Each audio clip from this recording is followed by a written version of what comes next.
រឿងសត្វឥន្ទ្រីនិងក្រពើនៅលើកោះមួយមានឥន្ទ្រីនិងក្រពើមួយរស់នៅរាល់ថ្ងៃ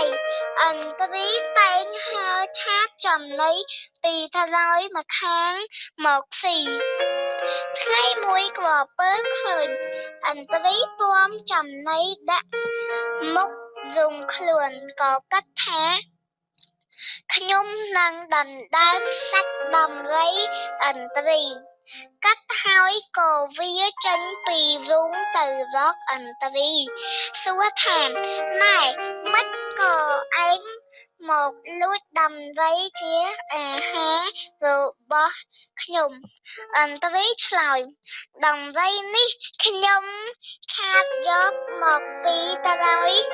សមុទ្រទៅដល់អំបញ្ញមិញមិត្តក៏ថាខ្ញុំលួចអាហារឯងក្រពើនឹងឥន្ទ្រីបានឆ្លោះទៅរកកែកដណ្ដើមគ្នាមិនដាច់ស្រាប់ក៏ទៅប្តឹងតាប៉ុស្តិ៍ក្រពើថាខ្ញុំខំដំរីស៊ីនៅមុខរូងខ្ញុំរាល់ថ្ងៃតែឥន្ទ្រីមកដណ្ដើមសាច់ដំរីខ្ញុំឥន្ទ្រីថាដំរីនេះខ្ញុំឆាបពីត្រើយសមុទ្រទៅដល់ស្រាប់តែក្រពើវាឡើងមកថាខ្ញុំលួចចំណីអាហារវាតាបោះមើលដំរីឃើញតែស្នាមក្រចកឥន្ទ្រីពុំឃើញចងកងក្រពើកាត់ក្តីថា